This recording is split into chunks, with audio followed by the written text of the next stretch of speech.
I had to let the music play a little bit, Thomas, because last time I was told that I abruptly cut it off. So we're getting better, everybody. Welcome to episode 47 of the Sumer Sports Show. I'm Eric Eager. I'm one of the VPs at Sumer Sports. I'm joined by the CEO of Sumer Sports, Thomas Dimitrov. Thomas, you're at the office right now. NFL Network behind you. You almost have a dip in, frankly. Like we're ready. Look, I watch film on all these guys too. Sometimes I don't know what I'm looking for, but off air I kind of threw you some nuggets about these players, and they seem to stick. So I think like we're in a really good spot here to talk about defensive linemen. No, hey, I will tell you, so happy to be back here. Look, I have no falling lamps in the background. The other day, man, I was agitated. I didn't sleep well. I woke up this morning ready to go. 4 a.m, eyes wide open, thinking we're going to take this head on. Like some of these DNs we're going to be talking about. I can't wait to talk about them. I love talking DNs. It's not an easy place. Everyone thinks, oh, it's easy. Just grab a guy and get upfield, get to your quarterback. And there are a lot of mistakes. You didn't bring this stat to the table. I wish I would have. There are a lot of mistakes with the defensive end position. Everyone thinks it's quarterback, and this, it is very prevalent. If you got to keep your eye on these DNs, this is a big thing. Yeah, I think it's interesting, right? Because an analytics guy like me will say that defensive end, edge, is a more or less solid position from an analytical perspective. Can the guy get up? Can the guy get pressure in college? Is he athletic? If he checks both boxes, he's going to go high in the draft. And if he doesn't check one box or the other, then it's up to scheme, right? Like we've seen guys like Elvis Dumervil be shorter guys who don't necessarily have that to them. We've seen athletic guys like Tano Passingo who weren't all that productive at places like Villanova and stuff like that, where or Danielle Hunter's the key one, right? Danielle Hunter, not a ton of production at LSU, but a physical freak. You get him with, the coaching staff in Minnesota and he can be productive. And I think that's where the issue is, right? It's like and you were a coach, you guys barely ever picked high, right? And so, you were always in a position with New England as well as Atlanta where you're never going to take a Chase Young. You're never going to take any of the Bosas. So your hit rate is going to be harder because you're the pick of the litter is already gone. Yeah, I think we went round and round about it. We always talk incessantly talk about Vic Beasley. I get it. It's always on my mind. Will forever be on my mind. But there have been a lot of other ones that we've nipped at different organizations that have been around. You think you have them. Again, I can't stress enough. You stress so much the need for a DN, and there's just a lot of mistakes because you think, wow, this guy's really athletic. This guy looks great. This guy's just an Adonis. We start talking about Lukas Van Ness when we get there. Guys that look really good, but they have some limitations to them. Sometimes they work out, sometimes they don't. So it's going to be really interesting. Let me just say, by the way, does everyone realize how fortunate they are to be around a guy like you that's just going to pull out, Villanova players that we all know maybe deep down? And when I remember working him out, but I mean, you're just pulling it out of your ears, man. I love it. I just love where you're going. Yeah, for those you always talk about, rising executives, and I think that's great because you had the football life that I think was, maybe not typical, but but if you're somebody on my side of the counter analytically, like you have to, like, I remember when the Chiefs drafted Tano Passingo, and I'm like you sort of, and being a sports bettor before I joined Sumer, like you live and sweat through your wins and losses, right? When you like a player and he's like, that's why we talk about Baker Mayfield, right? Like, because you put a stake in the ground, you say, I kind of like him, and then he's not very good. And you're like, okay, do I learn from this? Do I pretend it didn't happen? Like, and obviously this pales in comparison to what it's like as a general manager, because you're literally staking your career on some of these guys. But with analytics guys, I do it for the whole draft versus you guys doing it for 10 picks a year. And so you remember that stuff. And so, I'm just saying that, the rising analytics people, make predictions, because predictions are always, and this is in the educational research as well. If you ask students to make predictions, they learn better, right? If you have skin in the game, you learn better. Nothing sharpens your mind like risk. And risk, is about, whether you're betting or whether you're risking your reputation and things like that. It's an incredibly important notion that I've learned over, and it means I can like remember this stuff because I remember sweating it out when it happened. Well, look, great point. When we were talking to your group at Ohio State the other day, we made some good discussion points there. I believe the idea of a rising young data scientist that wants to get his foot in the door and impress upon the people on the football side, which is not easy to do. It's in the delivery, it's in the leading amongst your group, of course, it's in articulating, communicating. We can go on and on with that. But it is also having an idea and an understanding of the game. It's having a historical perspective, not in a sort of contrived way, but in a real interest way. You want to win a coach over as a data person or a long-standing personnel man. Start talking about some of the guys that Eric's talking about here, because it is a really important thing. You gain credibility as you're able to continue to communicate with these people versus just coming in and knowing the last 2 years, right? Then that shows your age, unfortunately, and then people start thinking, well, this person doesn't have a real understanding of ball. I want to start with that, but I also want to lead in, Eric, because before we get to the defensive ends and the defensive linemen, I think it's important when we start talking about some of these DNs and we start talking about the interior people, right? When we write up players as, scouts or personnel men or former general managers or whatever, when we're writing up players, we need to be very specific about what they are and what the projection is going to be. Meaning, is this guy an outside guy? Is he a 3-4 DN? Is he a 4-3 DN? Inside, what is his deal? Is he a first and second down guy? Is he a 1, 2, and 3 down guy? Understand, whenever we're writing up the D line, it is really important that we differentiate so that when you're giving these reports over to your coaches or to your personnel people, that there's a good understanding that you understand what they are and how they fit into the system. 100%. And that's why it's so important to have a decent understanding of the history of the league as well, because, look, if I'm going to you and I'm saying, hey, I really like, there was the Chiefs signed a guy named Charles Omenihu the other day, and I was watching him a little bit, and I'm like, kind of reminds me of Michael Bennett of the Seahawks. And, I have a weaponry where I can go back and look and say, oh my God, like the statistical profile of Michael Bennett looks similar. Like both guys ran a 4.9 or slower. Both guys were later round picks. Both guys were not productive early. Both guys are inside outside. And it's like, you like, if I'm like, let's say you're the decision maker and I'm coming to you, I'm like, you should sign him. And you're like, well, tell me why. And I'm like, I could tell you all the stats in the world, but I think the easiest way to convey it would be to be like, well, remember that time when the Seahawks signed Michael Bennett and then the Legion of Boom was amazing because he could play outside on early downs and inside on late downs, and he was a menace.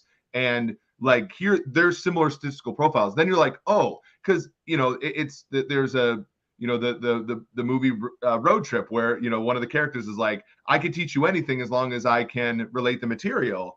If you can relate the material to somebody else's experience, to me, that's a very humane way of promoting analytics, promoting what you're trying to do.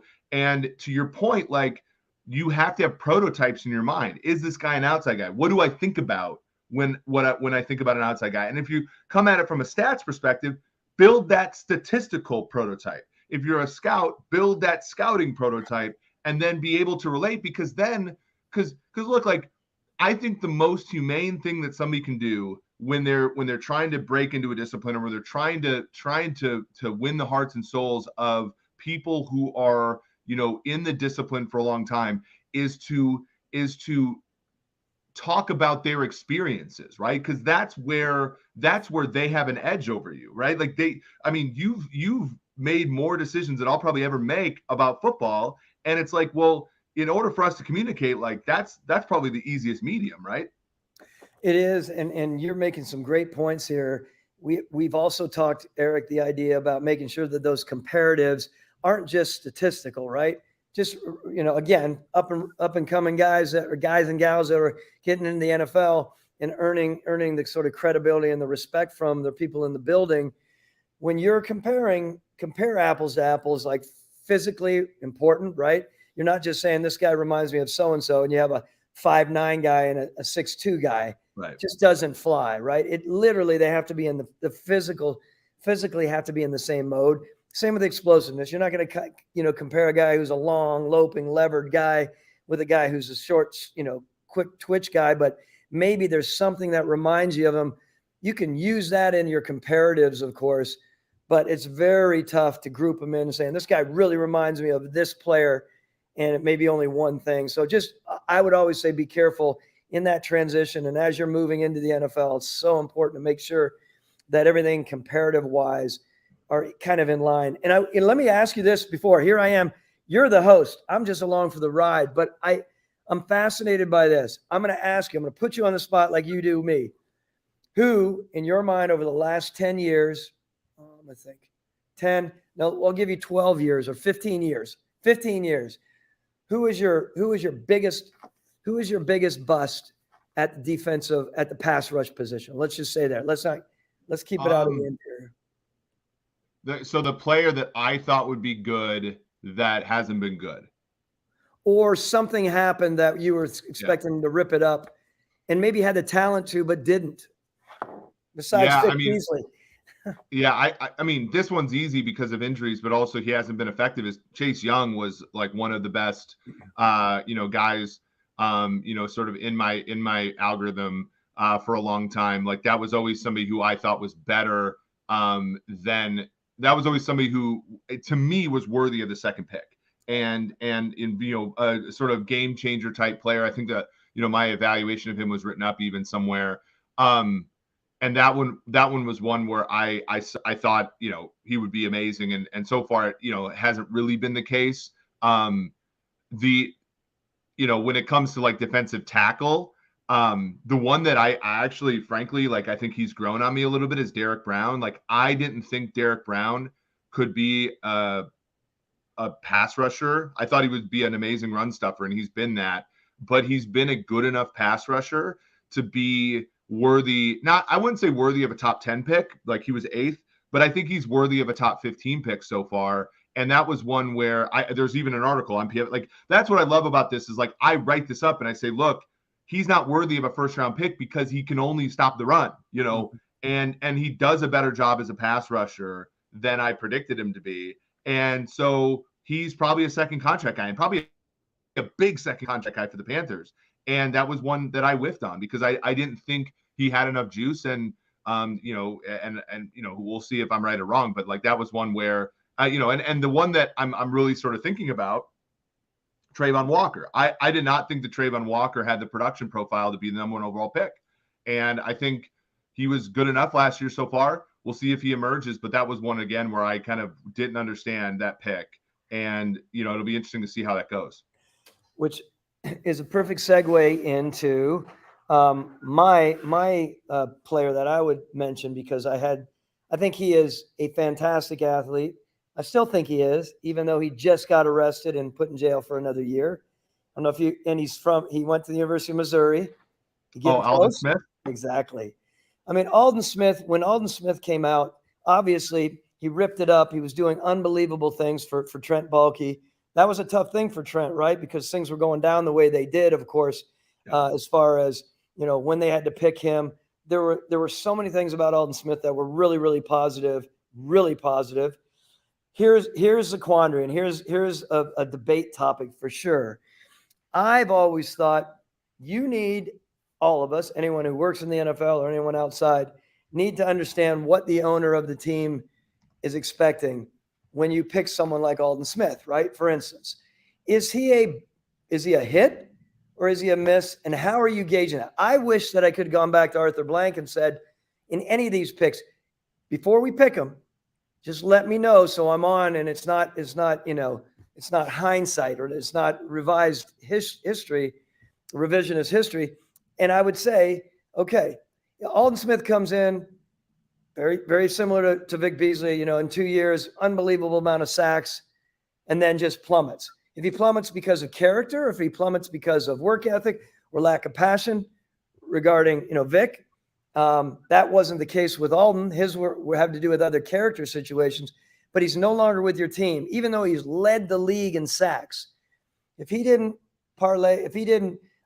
move into the next wave and sign the next contracts, is he truly a hit? or is he a bust? And this is something that is tough because if someone gets you to the Super Bowl, maybe don't win, but gets you to the Super Bowl, is that a hit forever and ever? Amen. Even if he fizzles down the rest of the way. And so these are tough things that GMs and staffs often ask, right? Where are we going with this? How do we gauge this? And I think, like, you know, in some decision making, and I know you did a great job on the Wharton Moneyball pod with Cade Massey, and one of the things that he does, you know, and all those guys in the decision space, like Richard Thaler and all the all those great thinkers there, they talk about what are called pre-mortems, right? So, like, and I know, you know, you go through that with your owner, like, hey, what if this guy's a complete shitbird and he doesn't make it here? But, like, what about the intermediate stuff? Like, and you know, we did some pre-mortem analysis at PFF with the pandemic, like, okay, what happens if only the Big Ten plays, or what happens? And we're like, okay, what's our money situation going to be like if that happens?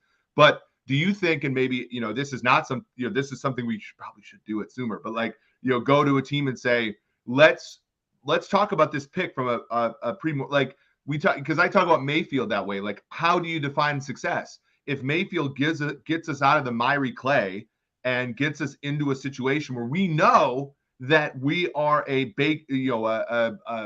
Deshaun Watson type QB away from being really good, that's positive. But does that count as a success?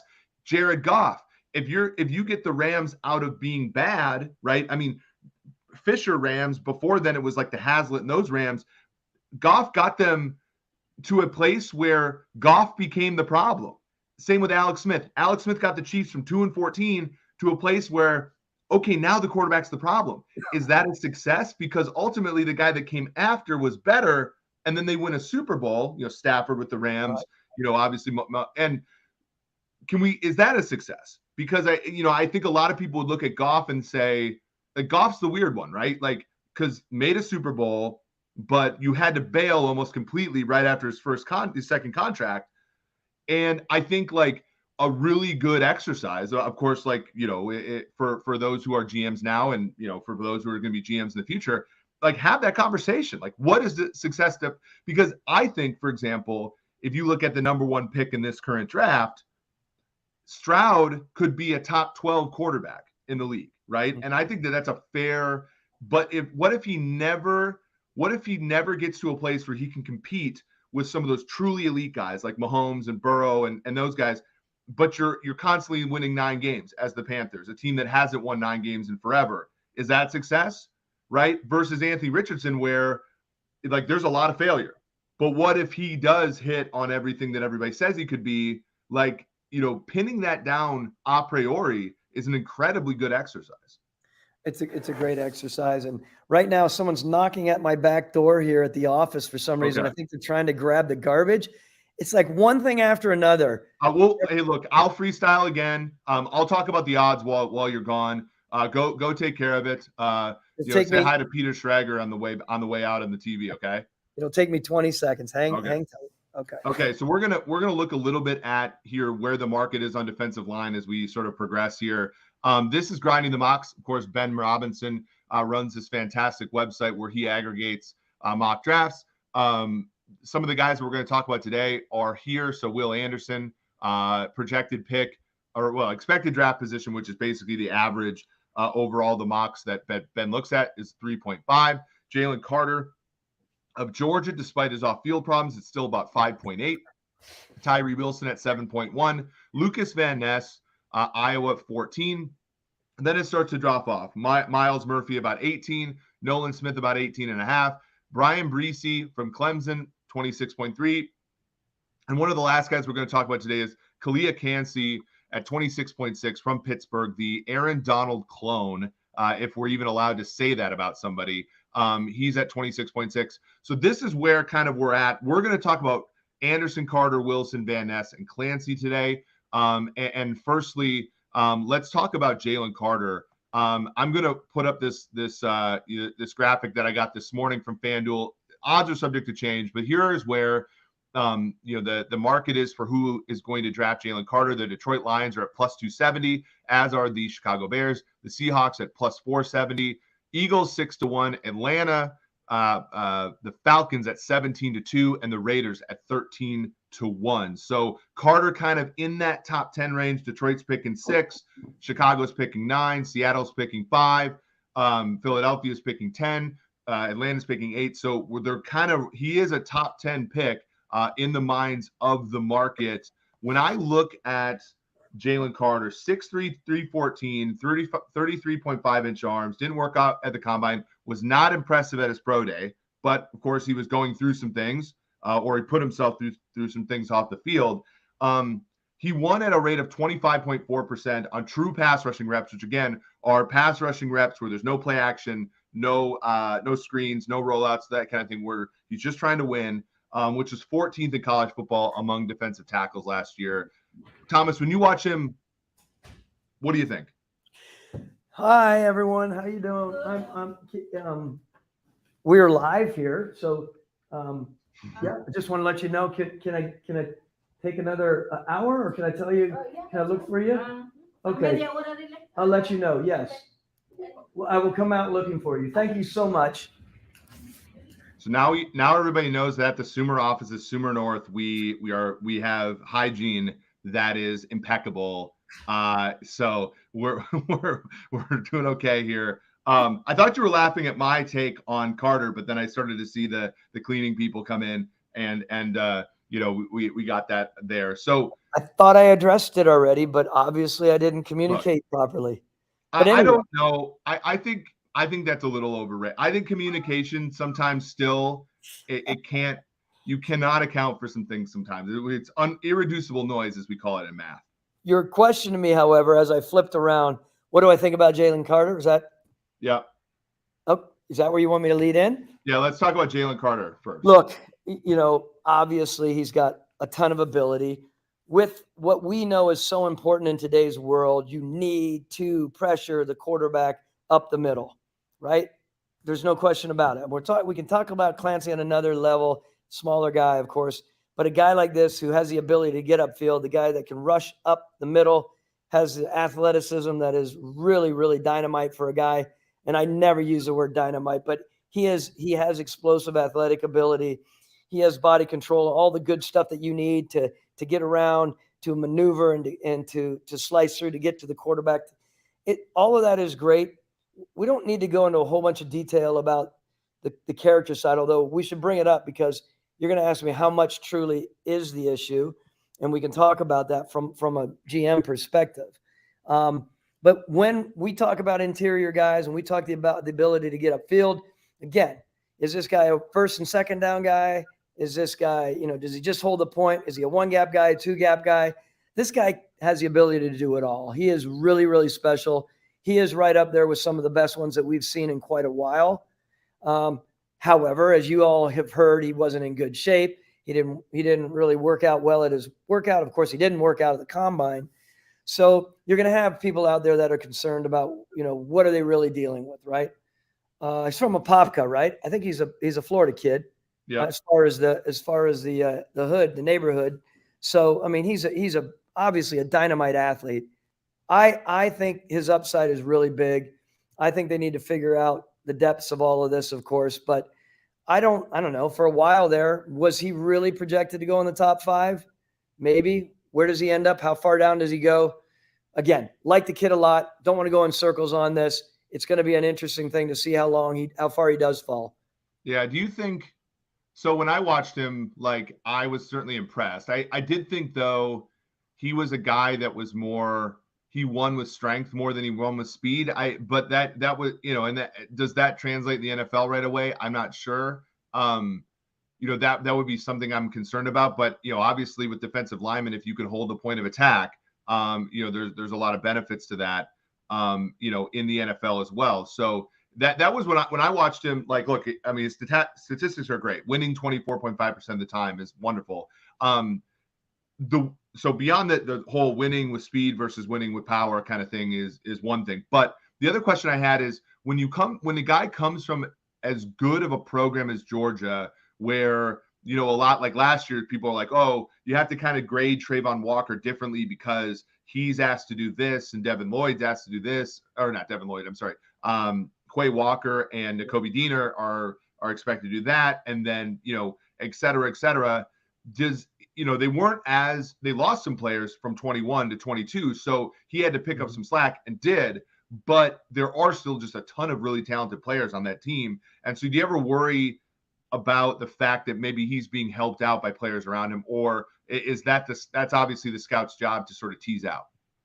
That is the scout's job to tease out. We would sit around in our conference room and we would go over those kind of ideas, and we would work through it. We would have whoever was in charge of really honing in on the D line, the 1 or 2 or 3 different people that were to really dig in that way. We didn't have all the intelligentsia like you working around there, feeding them all that really interesting information. But it was an important part for us. So yes, you look at big programs like that and you wonder where they are. Part of the scouts' jobs, as I've mentioned before, is about projecting, especially the college scouts, to project to pro. There's no question about this guy is a man through and through. I'm not worried about his projection, from that standpoint. He's going to kick a lot of butt if he keeps everything in line, and if in fact, the issues that he might have that he can work through. But look, I think in the end, he's got the ability to be speed to power. I mean, he can get off the line and then jam it underneath someone's pads and collapse the pocket, which is a really important thing. If he sees the opening, he can also slice through. So again, I think it's a combination of all of the traits that you're looking for as an interior guy. I think they're what you're looking for. But again, if there's that wave of quarterbacks where a quarterback might not have gone because it was him, maybe there's a consideration that way in the top 7. And does he get into 8, 9, 10, and 11? Yeah, I have a hard time seeing that just because I think the league is very into, like, I think the league likes the trench, right? Like, likes to draft the trenches high. And there's also there's rumors right now, and we don't have any inside info here. There's rumors right now that Houston might not take a quarterback. And so that kind of upsets the apple cart a little bit about who gets taken in that top 5. There's also, we talked about this on Monday with offensive linemen, but places like Seattle's like Pete Carroll has a culture where he's incorporated players who have had rough pass before. I think about Frank Clark and so that might be a good place. Detroit appears to be building something great, right? And one thing I like about Detroit, maybe you can they have a lot of former players on the staff, right? Aaron Glenn's a former player. Dan Campbell's a former player. Like all these guys that can relate to players of all shapes and sizes might be beneficial for a place like Detroit, and you imagine him with Aiden Hutchinson, that would be a pretty fierce defensive line for a team that's trying to win the NFC North for the first time in 3 decades. That's where I don't see him getting out of the top 10. And I think it really hinges on the next guy that we're going to talk about, which is Will Anderson. Will Anderson right now, if we want to look at the odds for the highest defensive player to be taken, Will Anderson is the overwhelming favorite, minus 350. So you have to, just for those who aren't used to betting, if you think Will Anderson's the first defensive player taken, you have to bet $350 to win 100. So it's a big risk if you want to bet that. Jalen Carter, who we just talked about, is 6-1 to be the first defensive player taken. Tyree Wilson, 6-1 as well. I think everybody after that is probably a little bit less of a gamble, a little bit less of a good gamble there. Will Anderson is a guy who, when he, 6'2", 253, so not a tall guy, ran a 4.6 in the 40, and to me, 32.2% win rate. He was, 6% stop rate in the run game. To me, he reminds me a little bit of that Kyle Van Noy, Josh Uche, Belichick kind of Sam Edge guy, because I saw him play a lot of coverage when I looked at his film. I saw him obviously rush from depth at times. He's a smaller guy, but he's super effective. And so I think he's really got to go to a kind of a creative defense to get the best out of him. I think if you just line him up at outside linebacker every snap and just say, hey, play like a normal outside linebacker, he might not have the utility necessarily that other guys would. Yeah, I mean, you're talking about a guy with legitimate versatility. The Bill Belichick's of the world, of course, will love that. The idea of trying to decide whether in your system or a team system he's an outside backer, an OB, or whether he can rush. I mean, he definitely has natural rush skills. yeah, I understand that he's 4'6" or whatever he was, 4'6'2" or whatever his number was. When you watch him in the combine drills, I do, by the way, like watching combine drills. I know people think it is my happy spot because it brings me back to so many years. And a little aside, when I used to work for the Detroit Lions and Ron Hughes was our personnel director, Kevin Colbert was our pro director, Rick Spielman was my senior that brought me in because I was the Blesto scout living down in the Southeast. Chris Spielman was your middle linebacker. Chris Spielman was the middle. Matt Russell, a dear friend of mine, who used to be the assistant GM for the Broncos. We had a really cool group there. We used to sit there and watch workout after workout after workout, like every combine workout, and we would grade them, right? So it's kind of ingrained in my mind. So when I get around here and I'm doing some prep work, I cannot finish my work without watching these guys' movement. And everyone remember, I know it's not, they're in shorts. I understand all that. It is truly about the movement, about the limitations of movement, right? So I joke about this. If you have a guy who's got one of his, his right foot is splayed out 5 or 8 degrees, you might not see it on the game vids, but you are seeing it when you watch the guy truly work out, and you're realizing that splayed foot might prevent him from slamming his foot into the ground, flipping at his hips a certain way if he's turning or redirecting. There are things like that are important because when they are in that spot on the field, there are limitations for them to make plays. I know it sounds really small. These are the nuances. I can't wait to sit down when you join us here in Atlanta and you move here and Sean Clement moves here and we get some guests here like Paul Saban, all of our group, and we sit here and we just bang out video and start watching these guys. You guys teach me analytics, and I can maybe teach you, hopefully, something from the nuance side of this. This is an important thing. So without getting off too much on a tangent here, the movement of this guy, I think, even though he's not a blazer, I think the ability to drop, the ability to turn the corner, the ability, because he is an athletic guy. I don't know if you heard that comment where they were quoting Nick Saban, I think he was a 3-star recruit, right? I don't think he came out big time. He wasn't a high guy. And the first time that Nick saw him lined up, put his hand down in the dirt to run. He saw him run. He said, "This guy's a first rounder." That's a pretty good story. Yeah. Well, and I want to talk a little bit about your point about movement because in my, both of us played college, both of us were limited, right? You describe yourself as a slow defensive back. I describe myself as a bad tight end, but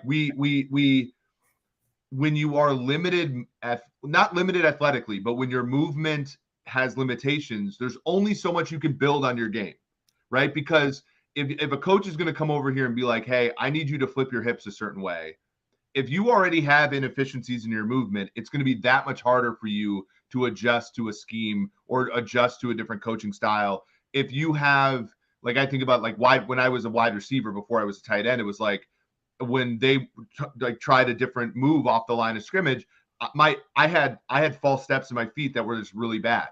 And so I couldn't even execute the off the line of scrimmage stuff because my feet were so bad. Right. And so again, when a guy can't move a certain way, or when his movement is limited, or it's not perfect, or it's not smooth, development is harder, right? It's just harder to develop when you come from it's just like building a house on a bad foundation, right? If your house is on a bad foundation and you try to build a deck, it's just gonna be that much harder to build a deck. So and to me, I think that's, a really, that's why it's important to look at how they move. Matchup league. It's about staying in phase. Remember, in phase, everyone in phases, for a secondary to be in phases, to be on someone's hip, your receiver and your DB staying together in phase. In my mind, I mean, whatever it is, making sure that you're able to match the person, in front of you. That could be an offensive lineman sliding with a D lineman. It could be, the coverage. It is just so important to make sure that can't be underestimated, because if you can't move, if you have restrictions, to your point, I don't care how fast you are. It's one of the reasons that we don't categorically say just because someone is a 4.3 and they jump really high that they are a very good athlete. They might have the athletic numbers. On defense, just so everyone knows, I'll throw this out. We always refer to it as reactionary athleticism, right? The ability to stop, start, the agility, the explosiveness, stick your foot in the ground, react. That was a big thing. That's a very different set of athletic tools than it is just flying or jumping. Do you remember a guy named Buck? You probably don't remember. Tabucky Jones. Tabucky Jones, yeah, safety. Yeah. He was a Syracuse guy, right? He was. He was a corner first, and he had to move him to safety because he wasn't exactly athletic enough to play corner. Yeah, but linear guy, looked great. He had, no offense to him, but he had limitations, laterally, of course, and that was always the bane of his existence. How he was going to deal with that, and it was ours as a team. So it's just really, really important to know that just because guys have numbers does not mean they're going to just thrive in the NFL. Because if they can't move and they can't match it, man, they're left in the dust. Yeah, and Belichick is so great at taking the guy like Devin McCourty is one of the best players in New England Patriots history, and he was a corner first.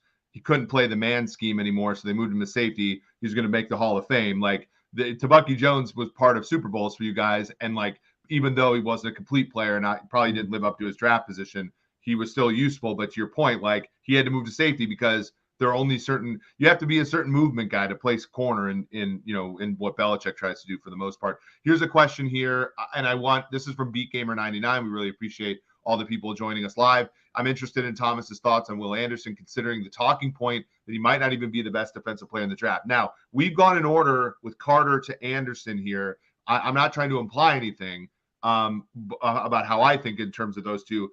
If you had to compare these two and you had to list them on a big board, does it go Anderson first or does it go Carter first?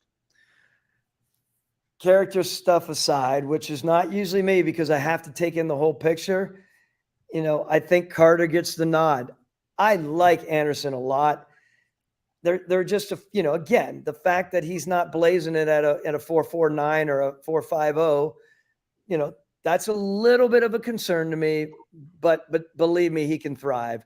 I don't think it's drastic. I think he definitely warrants a top 5 pick, but as far as a top 1 or 2, that's pretty complicated when you're talking about someone who's just not smoking it as I might expect. I mean, what did Von Miller watch me tee this up for you, Thomas? So this is the odds to be the 5th overall pick. So Will Anderson and Tyree Wilson are currently favored to be the 5th overall pick at about 2-1 each. Jalen Carter's at 7-2, and then after that, it's the 2 quarterbacks, Levis and Richardson, followed by Christian Gonzalez, the corner. We're going to talk about corners. But, like, to your point, Anderson's probably not going in the top 5. I mean, I think if a guy, like, and we're going to talk about this guy next, and I thought let's transition to this.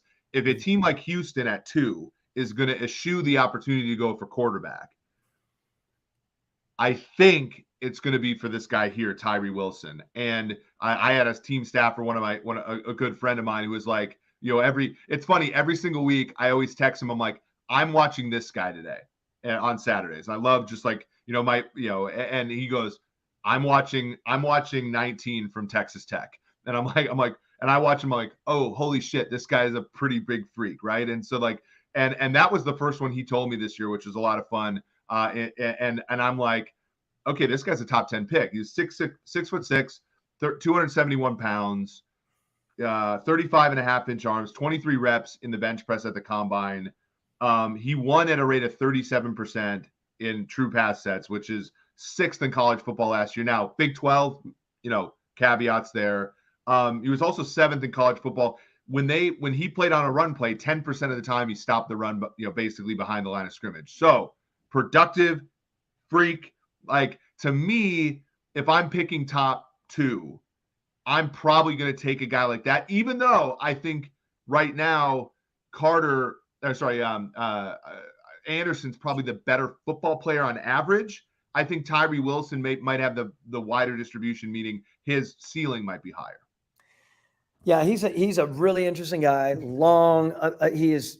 You say freak. I mean, it's amazing to watch him. Right, as long as he is, how he gains ground. He's not the fastest guy off the mark. Normally this guy is not one that I'm. The makeup. I like the guys that have the little bit more bend to them and the ability to explode. That's something that I've always liked because I think it can be a difference maker. This guy grew on me as I watched him. Right, he's not firing off the ball, but he's gaining so much ground. And by the time he pulls those big old arms out there I mean, it's amazing how much ground he's truly covering, but even when he's not moving.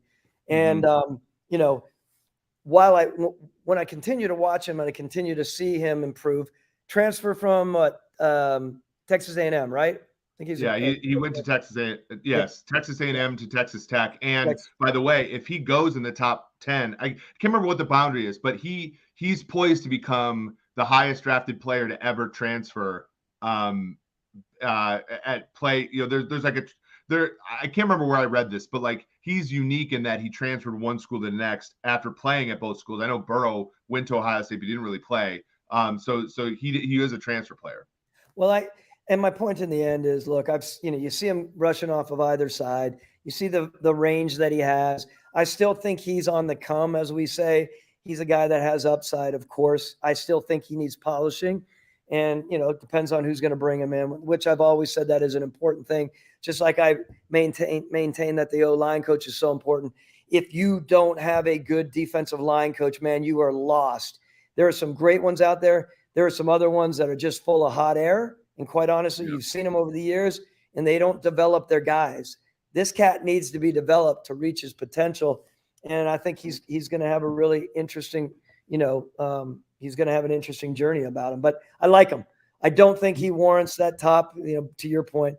When I see him being listed in the top 3 or 4, I don't necessarily see that, respectfully speaking, excuse me. I'm thinking he's much more in that, 8 to 10, depending. It might even be a little bit beyond that. I know people are going to say, you never know. There's a really good group of D linemen, I think, in this draft. So we'll see how it plays out. Yeah, when I see him, I think, and this guy was a second round pick by the Giants in 05 or 06. Justin Tuck comes to my mind, where I don't think Tuck wasn't a guy that got off the ball that fast, but he was an inside-outside player, which I think, to your point, like, we see defenses now where, like, the Packers aligned that what they did when he was there, Zadarius Smith and Preston Smith over the guards and create havoc. I think he might end up being that guy that muddies the center a little bit on some pass downs. I think he's got some of that because, and this is like this is a slight to him a little bit, because he just can't line up at one of the defensive end spots and win consistently every single down the way that the truly elite guys can. But I think he can be useful that way. To your point, though, if he doesn't develop into a guy that can win consistently every single down, he isn't worth the second pick, of course, because that's probably reserved for a guy who is like in the Von Miller, who was the second overall pick. That kind of player that's what that top pick is reserved for. Well, these guys and these kind of guys, as you know, with this kind of physical these kind of physical attributes, excuse me. They have people on the edge of their seat, right? There's the what if he develops into what we can, what we thought, let me just dig back into the banks here. Calais Campbell, 12? What was he drafted? I can't. Yeah, he was a top 10 pick so he was Arizona before he was Jacksonville, right? Yeah. And then, But he was right around that area, and developed into some, obviously. Weirdly, though, right? He was a 3 tech at first and then came out and became a 5 and 7 tech. Like, it's kind of interesting, right? Like, some of the great interior defenders kind of moved at edge as they got older. J.J. Watt being one, Calais Campbell being another. Like, and so maybe that's there, but I don't know. And we'll talk about Lukas Van Ness here in a second. I don't know if you could spend that high of a pick on a guy who, is Solomon Thomas like, right? Like, in the sense of he's better. He's, from a pass rusher standpoint, he's better on the interior, but size standpoint, he has to play edge. Like, that's a hard sell. And that's why, of course, everybody likes Jalen Carter, because he's big enough to play inside and, and the rundowns. And he's also athletic enough to rush the passer from the interior as well. And so that's why I think people like Carter the most among defenders in this draft. We used to say this all the time, years and years ago, especially when you first get in as a scout in the league, and maybe a lot of our listeners will feel this way. Like there's so much more at their fingertips now, right? And being able to watch these players and what it used to be if you weren't in the business. But you realize in that top 5, even 1 to 5, there are issues with every player, right? No one is perfect. No one's got everything going, in their direction. So you get a guy like this that he's a good football player with definitely an upward trajectory. He'll continue to grow with the right coaching and development. But even if he doesn't rise up to be that elite player, the 8 or 9, the rare, which there's more than likely he won't, he can still be a good, between that good and very good area, or the very good football player, and make a lot of money and be in the league and make more than making money, help make a successful team. Yeah. Because he has some really good attributes. They don't have to be perfect. They don't have to be eye-catching besides his length. And I think that's important to keep in mind. Yeah, for sure. Now, let's jump to a defensive tackle now, because this is sort of the opposite of length. We're going to talk about Calijah Kancey, a defensive tackle from Pittsburgh. Now, everybody's going to think about Aaron Donald here because it's 6'1", 281, only 30.5-inch arms. So he's a small dude. And 4.67 at the combine. That's fast for a defensive tackle. He had a 27% win rate, which, that's better than Jalen Carter. That's basically, that's better than Jalen Carter was last year. Obviously, you have the ACC caveat versus the SEC, but this is a productive player who, when I watched him, I'm like, that's a disruptive player. Now, can he go in round one with the size that he has? Given the fact is like he's just undersized to be playing defensive tackle in the NFL. Oh, I don't think there's a doubt that he could go in round one. Where that range is, 24 to 32, you never know. And you never know. Sometimes people get really excited about someone like that. They know how they're going to use him. Coming back to having, a really adept D-line coach is going to help. What is his upside? Look, we had an opportunity to be around a guy who's probably 20 pounds heavier. In Grady Jarrett, a guy that we picked in the 5th round, of course, he really rose to the occasion. We ended up, at the very end, almost $18 million a year. Good for him. The Aaron Donald comparison, yes. The ability for him to beat people off the line, to one gap like he does, because, I think it's amazing how quickly he can get through some of this stuff. Stay low, move around, bend around blocks, make special plays. Now, as we all know, he's going to get engulfed at times. And if some of these big old hosses get on him, it's not always easy to get away from it. But if you're strategic with them, and you're smart with how you're going to stunt and how you're going to put your games together, of course, I think it's, there's a chance for this guy to make a difference. It's funny because how do you truly project to Aaron Donald? It's a little bit complicated, but I think he's a very good football player, and I think there's a very good chance that he could go in that 25 up range and not get out of the first round. Now, you having a great historical football mind will remember this player. I think of John Randall every time I think about guys like this, right? Like Randall was undersized. Like there's you talk about great defensive line coaches. John Tierlink of the Vikings was a guy you think about, like Dolman, Randall, Henry Thomas was a 100-sack guy in his career. Keith Millard was a defensive player of the year. Like he coached, great defensive linemen, and none of those. Randall was an undrafted player out of Texas, like one of those directional Texas schools. And like he had to put a weight in his shorts to make the Vikings because they wouldn't let him play if he didn't weigh up over. And the great thing about those Vikings defenses were always like, hey, we're going to rush upfield, and if the running back runs by us, so be it. I think what you said was you have to be strategic about it. So when I think about Calijah Kancey, I think about a team like the Philadelphia Eagles, who they used a first-round pick on Jordan Davis last year. Big kid, right? That guy holds the point of attack. He can be your two-gapper. And then, a guy like Kancey can be sort of a different, a one-gapper and up-the-field guy that doesn't have to worry about the deficiencies. And this, again, when you think about defense as a weak link system, even first-round picks, I think, in the NFL now, you can't ask them to do everything. And I think if you're gonna get success with this player in your system, he's got to be a guy for whom you complement with the other players on your team. Got to compliment him. Got to be creative. When you start talking about Randall, by the way, remember Texas A&I. You're exactly right. You said directional, and those guys, there were some really good athletes coming out of there. I remember I was up in the CFL.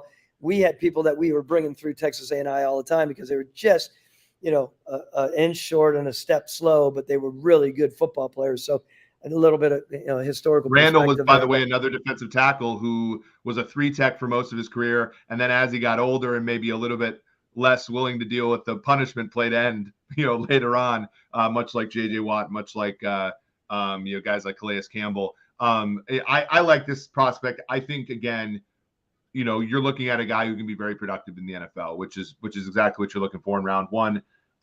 This one's a little bit interesting. So let's finish off here with Lukas Van Ness from Iowa, 6'5", 272, 34-inch arms, passes all the tests size-wise.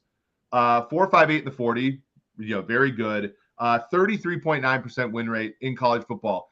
But it's weird to me how he got there. So I'm watching his film, and I'm looking at his wins, and they're all from like the interior of the line. And I'm thinking to myself,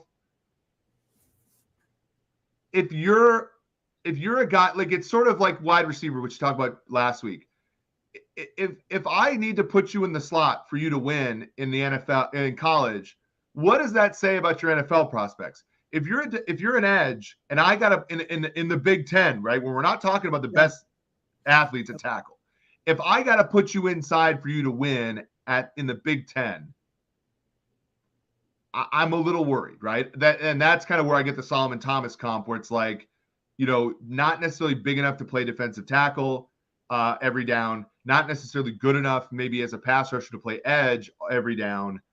Is that, obviously we look at the grinding the mocks, he's projected to go right at pick 14 or so. That's a middle of the first round pick for a guy who might be a little limited. Wow. Yeah. A lot said there, of course. I mean, I brought up a little earlier to you after I watched the combine workout on him, was concerned. I think he's a good football player. Again, remember, I'm very particular about my verbiage and how I didn't say very good, or I didn't say, I think he's good in a lot of areas. I think he's good. Now, good doesn't always cut it. Good doesn't always justify, drafting at number 8 or 9, like where they're projecting the Falcons to take him. If they take him, there's going to be a reason for him, right? Probably because hardworking, all-American guy, works his butt off in a lot of ways. There's a lot of really positive elements. It comes from a school and a program and a coach that I mentioned in one of our last pods. I mean, I'm a huge, huge fan of what they do at Iowa. I think they do some really good stuff. Sometimes it's not always with, always the top level people. They've done a great job playing with those people. Kirk Ferentz is, I think, one of the best coaches, hands down, to be around this sport. So I think it's really good. They train him properly. There are elements to his movement. When you watch him, the ability to gather his weight and to break down and to turn the corner precisely. Again, the agility, the ability to redirect when you need to redirect. It's not pretty. There's a rounding element to getting around the corner as well. Or when he's trying to, again, jam his foot in the ground and try to go around to run people down, he can run straight ahead, right? We've seen that before. There are guys, I mean, it's a 4.58, like that's a damn good 40 for a big old dude covering some ground. But if you watch him, he's not the guy that's turning them over that fast. He's got big strides and he's covering ground. There's an upside there in the sense of he'll continue to grow a little bit. I'm not saying a huge upside. I just think this guy's going to be a solid, consistent performer. When I brought up a guy like Kerrigan, where is Kerrigan on that? I don't know. It feels like Kerrigan's forever. How long has he been out? I mean, he came out how many years ago? He's been retired for maybe a year or two, but he was in the league for a dozen years, right? I mean, like that's, that's a, and when you said Falcons, I thought Patrick Kearney, right? Like kind of that kind of player where, not just to make the racial, comp, but like, very similar, like long levered guy who's not necessarily the most athletic. Well, not necessarily playing the most athletic. And like when you talked about like kind of the lack of bend, I want to say too, like, so George Karlaftis had a similar thing. Another Big Ten defensive end last year that the Chiefs drafted late in the first, had a 5 or 6 sacks. We obviously won a Super Bowl, but it had to be a complimentary end, right? Had to be the Tamba Hali to Justin Houston type player. Right. That's always what I worry about when you take an edge like this in the top half of the first round, is like, is he a Derek Thomas or is he a Tamba Hali? Is he because I don't know if you can teach a defensive end to bend after a certain point. Like, I think, I think that there are some innate things that defensive ends can do that separate them from the truly like Von Miller, Derek Thomas, Bosa's, that kind of thing, versus, the guys who are very good, Tamba Hali, who gets multiple sacks, but you never want him to be the top defensive end on your team. So, and I know personally, I have to be careful about this. When I start talking about fluidity of movement and smoothness to bend around the corner, to get low and do what they need to do, and it looks really pretty doing it, that's one thing. There are guys out there in the past who haven't really looked really good doing it, and they're productive and effective and efficient with it. To me, it's really, really important that you note that, and you're differentiating between, it's just not a pretty looking dude. This comes back probably to Kerrigan. Kerrigan played a long time in the league. He wasn't pretty turning the corner. He wasn't pretty when he had to start or, clear the mess. I mean, there's a lot of elements here that are really important, and I personally believe you need to be very clear with your scouting staff and your coaching staff of what you're expecting. Don't bring this guy in and draft him at 8, 9, 10, and 11, and then say, okay, he's just kind of situational. Before you know it, you're a GM staring down the barrel of a defensive end who is limited, and he's playing 35% of the time. I won't have that. That was my biggest pet peeve, when you have coaches falling in love with someone, and you as a general manager have to look at the owner and say, he's getting what, 32% play time? No. When you're talking there, yeah. The only way that can happen is if it's Aldon Smith, right? Where he comes in on a defense that's already made, because Aldon didn't start a game as a rookie. They had Paris Haraldson and I believe Ahmad Brooks, but then eventually he's like, you have to get the 15 sacks then. If you're not going to start as like Mark Anderson was that way, and I think who is the guy? The Bears great cover 2 defenses. The Alex Brown, the Florida guy with the chop when he made the sacks. You got those guys better get 10 sacks if they're going to be situational, and they better be starting in year 2. That's right. The guy's a top 12 pick. This kid didn't start in 20. What did he not start in 20? Did he start in 21? I can't remember. I don't think so. I think that this was year 1 of him getting significant stats. I'll make sure so we don't mislead our audience here, but yeah, it's a good point, and that is also something to worry about with some of these guys. Yep. Good football player. Just keep it in perspective of what he's going to do for the team. And again, I hope, because look, I will always have a soft spot for the Falcons, of course, as counterintuitive that might seem to most people who think that I would be cheering against them. It's important that they put together this next string of drafts are going to be really, really important to grow. Matt Ugachek is right. No, Van Ness has never started. In fact, Van Ness, so last year he had a career high 478 snaps. In 2021, 462 snaps. He's played less than 1,000 snaps in college. Now, he was, again, like I said, 33.9% pressure rate. That's good, right? But we also, and just a little bit of analytics for people, when volume goes up, efficiency goes down, right? So you do have to grade guys that don't play a lot on a curve. Same thing with running backs, right? It's the Tony Pollard, Zeke thing where everybody's like, Tony Pollard's averaging 5 yards a carry. It's like, yeah, because he gets half the carries. We have to be worried. You have to be concerned about that. If you can keep it over a high volume, that means you're elite. Ask Matt Yu there while he's on his laptop or whatever.